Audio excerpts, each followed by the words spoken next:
Hello बच्चों, welcome back to my channel Akki Guru class में आप सभी प्यारे विद्यार्थियों का स्वागत है। बच्चों, आज मॉडल सेट 2 रहेगा और जीके जीएस का टॉपिक रहेगा और बहुत इंपॉर्टेंट टॉपिक रहेगा। बिना बात किए और बिना टाइम बर्बाद किए क्वेश्चन के फास्ट पार्ट पर हम लोग चलते हैं। आज का पहला प्रश्न आपके स्क्रीन पे आ गया, जवाब दीजिएगा। प्रश्न है बच्चों कि भारतीय संविधान के किस अनुच्छेद में यह प्रावधान किया गया है कि राष्ट्रपति की सहायता करना और उसे सलाह देने के लिए प्रधानमंत्री की अध्यक्षता वाली एक मंत्री परिषद होगी, जिसकी सलाह के अनुसार राष्ट्रपति अपने कार्य का निर्वहन करेंगे। ये कौन सा आर्टिकल में है? तो याद रखिएगा, ये अनुच्छेद 74 के भाग 1 में है, अर्थात सी ऑप्शन बिल्कुल सही हो जाएगा। ठीक है, आगे देखिए। 14 वर्ष से कम उम्र के बच्चों को जोखिम भरे काम पर न लगाना किस अधिकार के प्रति संरक्षण है? तो याद रखिएगा बच्चों, यह जो है शोषण के विरुद्ध का अरक्षण में है। अब देखिए, अगर मैं बात करूं तो 2 का डायरेक्ट मैंने आंसर ए कर दिया।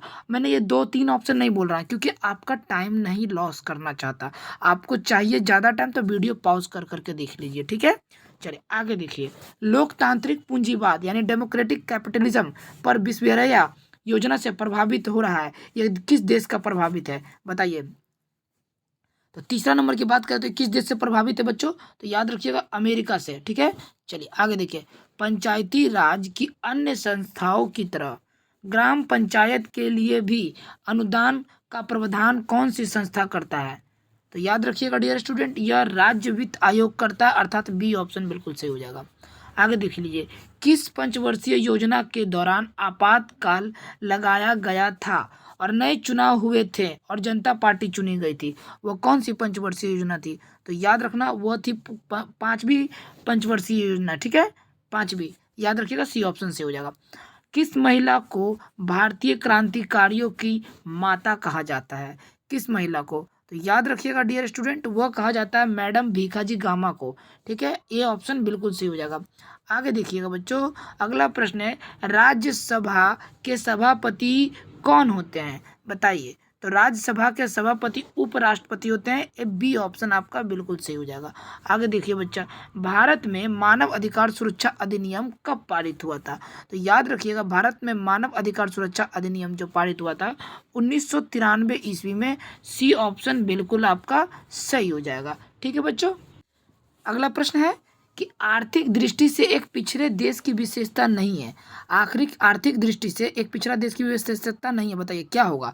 तो 9 नंबर की अगर बात करें तो अगर ढंग से देखेंगे तो आपको पता चल जाएगा कि प्राथमिक क्षेत्र में निम्न में श्रम अनुपात, मतलब जरूरी नहीं है कि फर्स्ट एरिया में आपका श्रम अनुपात डिफेक्ट करता हो, यह विशेषता बिल्कुल भी नहीं है। ठीक है, आगे देखिए 10 नंबर, बांग्लादेश की आधिकारिक भाषा क्या है बताइए? तो प्यारे स्टूडेंट, बांग्लादेश की आधिकारिक भाषा बांग्ला है। डी ऑप्शन सही हो जाएगा।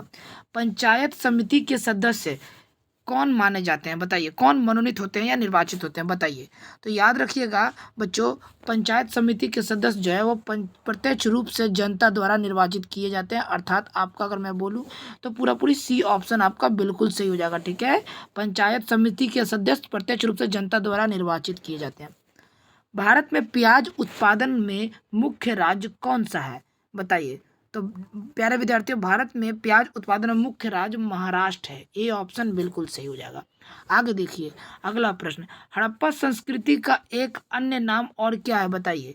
तो याद रखिएगा, हड़प्पा संस्कृति का एक अन्य नाम कांस्य युगीन सभ्यता, अर्थात डी ऑप्शन बिल्कुल सही हो जाएगा। ठीक है, आगे देखिए, बौद्ध कला का प्रसिद्ध केंद्र कौन सा है बताइए? बौद्ध कला का, तो अगर मैं बात करूं बौद्ध कला का प्रसिद्ध केंद्र, तो बाबू ये अमरावती हो जाएगा। बी ऑप्शन बिल्कुल सही हो जाएगा। ठीक है बच्चा, चलिए आगे देखिए।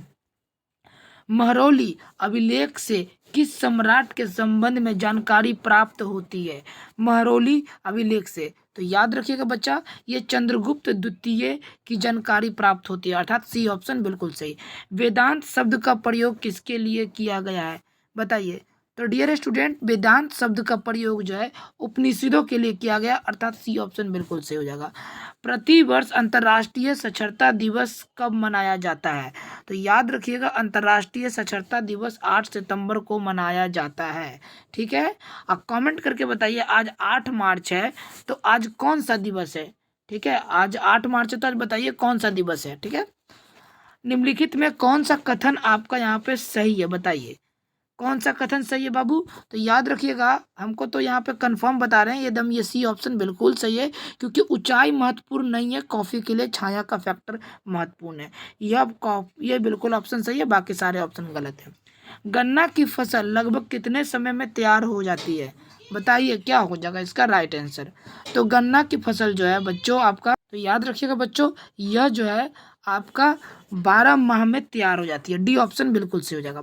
निम्नलिखित में कौन सी फसल रबी नहीं है, मतलब रबी फसल नहीं है? बताइए कौन सी फसल रबी फसल नहीं है? तो याद रखिएगा बच्चों, यह जो है मक्का जो है वो रबी फसल नहीं है। डी ऑप्शन सही हो जाएगा। भारत का अंतिम महान राजपूत शासक कौन था? बताइए। तो याद रखिएगा, वो अंतिम महान राजपूत शासक पृथ्वीराज चौहान तृतीय था। ठीक है, सी ऑप्शन सही। आगे देखिएगा, निम्नलिखित में से किस शासक ने दासों के रख रखाव के लिए एक अलग विभाग की स्थापना की थी? तो याद रखिएगा, यह जो है फिरोज शाह तुगलक ने की थी। ठीक है, आगे देख लीजिएगा। अगला प्रश्न है कि सहायक संधि को निम्नलिखित में से किस राज्य ने स्वीकार नहीं किया? बताइए। तो यह जो है स्वीकार नहीं किया मैसूर राज्य ने।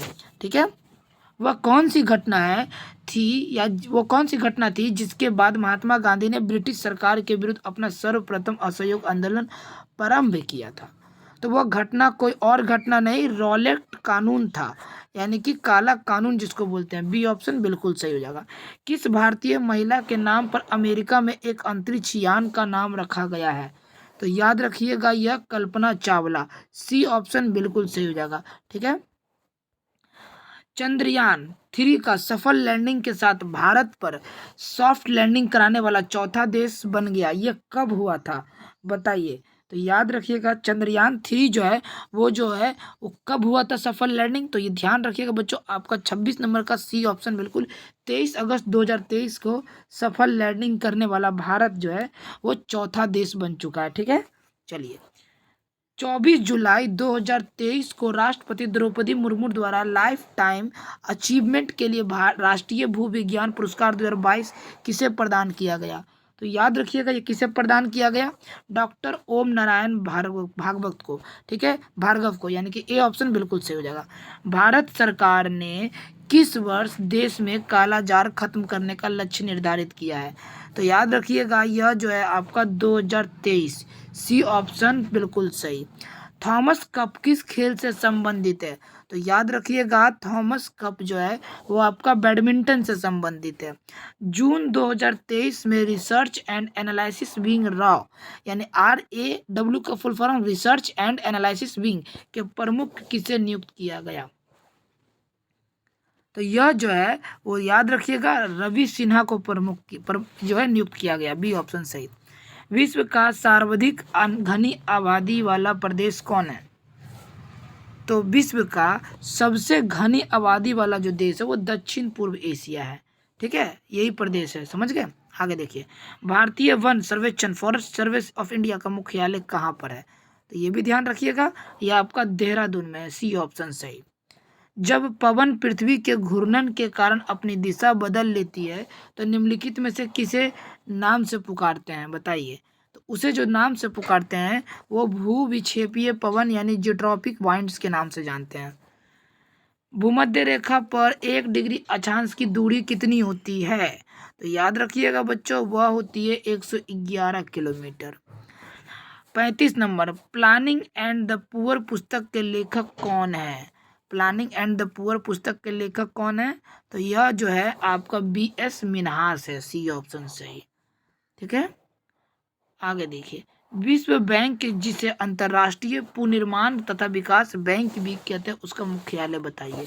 तो उसका मुख्यालय जो है वो आपका वाशिंगटन DC में है। ठीक है, 24 अगस्त 2023 को शतरंज विश्व कप के फाइनल में भारत के रमेश बाबू प्रज्ञानंद को किस देश के खिलाड़ी द्वारा पराजित कर दिया गया? तो यह जो है किस देश के द्वारा?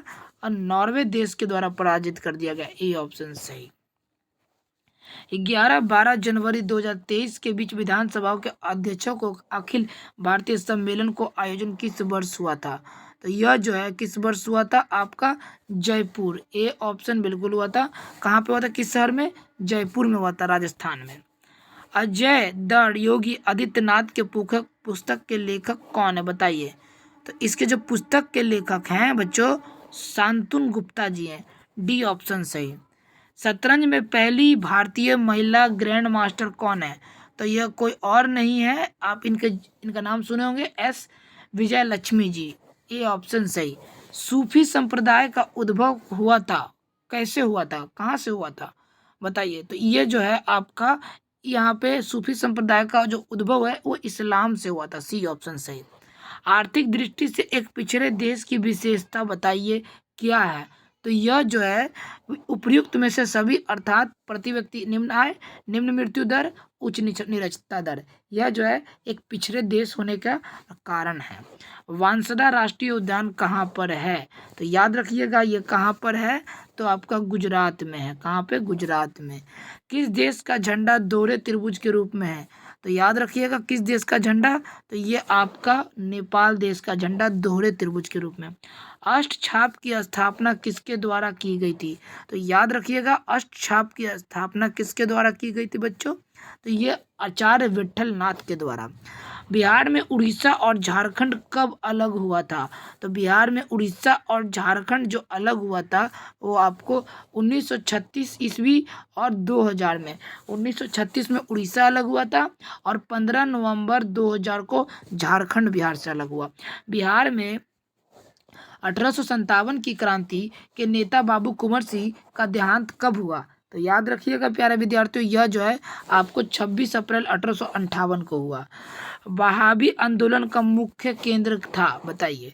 तो वहाबी आंदोलन का मुख्य केंद्र पटना था। निम्नलिखित में कौन कर्नाटक संगीत की त्रिमूर्ति में से एक है?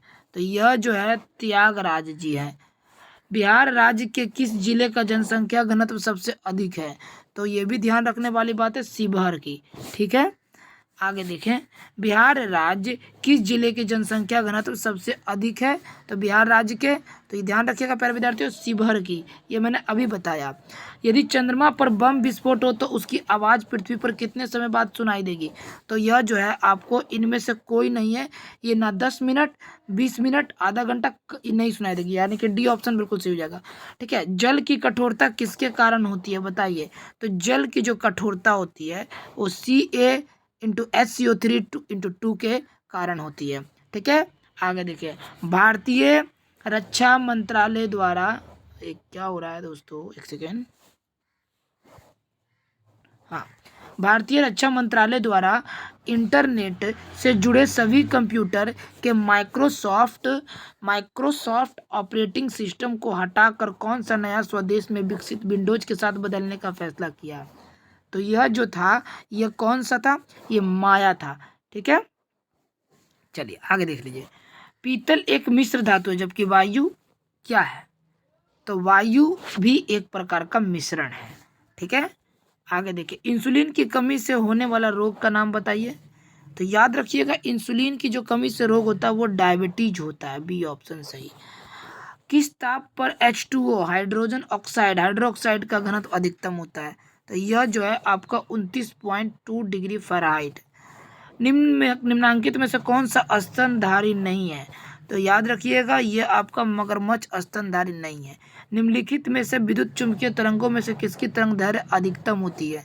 तो याद रखिएगा डियर स्टूडेंट ये अवरक्त किरणों की होती है। डी ऑप्शन सही। अश्रु गैस का रासायनिक नाम बताइए क्या है? तो अश्रु गैस का रासायनिक नाम अल्फा क्लोरो एसीटिफेनोन है। ठीक है, ए ऑप्शन बिल्कुल सही।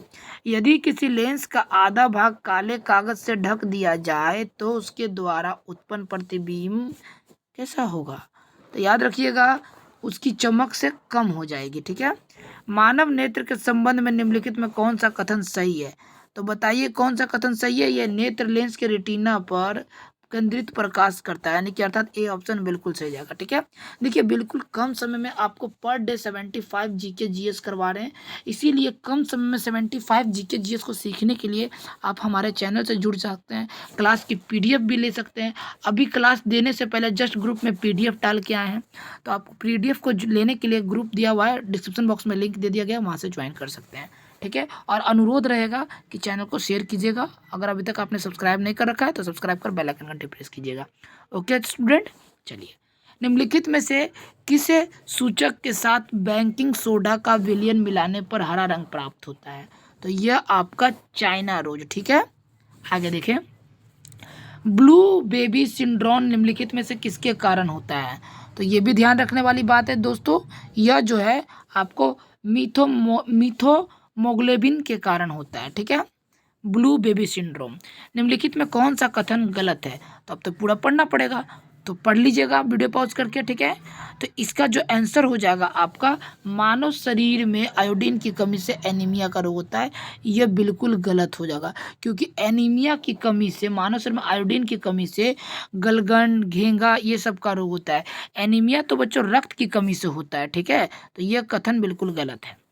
साबुन को जल में घोलने पर जल के पृष्ठ तनाव पर क्या प्रभाव पड़ता है? तो याद रखिएगा, यह पृष्ठ तनाव घट जाता है। ठीक है, Mgp2O7 में P का ऑक्सीकारक संख्या बताइए। तो P का जो ऑक्सीकारक संख्या है क्या है बच्चों? तो वो P का ऑक्सीकारक संख्या +5, ए ऑप्शन सही हो जाएगा। आगे देखिए, ऊर्जा के एक आदर्श पिरामिड में यदि हरे पौधे 500 जूल हो और ऊर्जा ग्रहण की जाती है, 500 जूल की ऊर्जा ग्रहण करती है, तो केवल कितने ऐसे पौधे द्वारा अवशोषित करके रखी जाएगी और बाकी पर्यावरण में लुप्त हो जाएगी? तो ये एक न्यूमेरिकल है, इसे बनाना आना चाहिए। अर्थात फिलहाल तो अभी मैं इसका आंसर बताता हूँ, 5 जूल। ठीक है, एक ट्रांसफर मुख्यतः बदलता है, क्या बदलता है? तो एक ट्रांसफर जो है वो मुख्यतः वोल्टेज को बदलता है। ठीक है, प्राकृतिक रबर किसका बहुलक है? तो प्राकृतिक रबर जो है डियर स्टूडेंट, वो किसका बहुलक है? आइसोप्रीन का।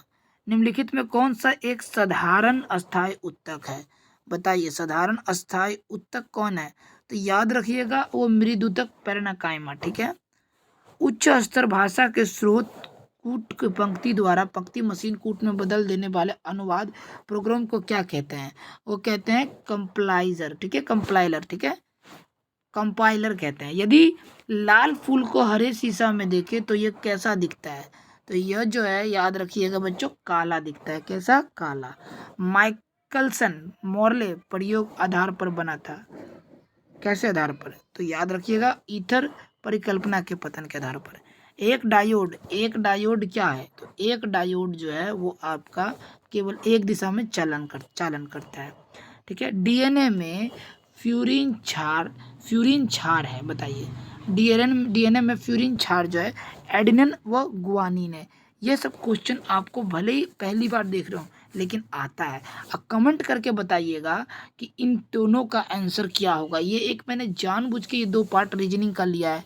ठीक है, ये जानबूझ के मैंने 2 पार्ट जो है वो रीजनिंग का लिया है। देखिए, 462, 420 और 380 और x 306 में x का मान बताना है और 1/12 का कौन सा भाग 3/8 होगा। देखते हैं कौन बच्चे मैथ और रीजनिंग पढ़ते हैं। HW का होमवर्क है, ये बताना है। तो बस आज के लिए इतना ही, मिलते हैं अगले वीडियो में। और आई होप कि आशा करते हैं कि आपको बहुत अच्छा लगा होगा वीडियो। कमेंट करके बताइए कैसा लगा वीडियो। ठीक है बाबू, अब मिलते हैं अगले वीडियो में, तब तक अपना ख्याल रखें। बाय बाय, टेक केयर, जय हिंद, जय भारत, स्वस्थ रहिए, मस्त रहिए बच्चों।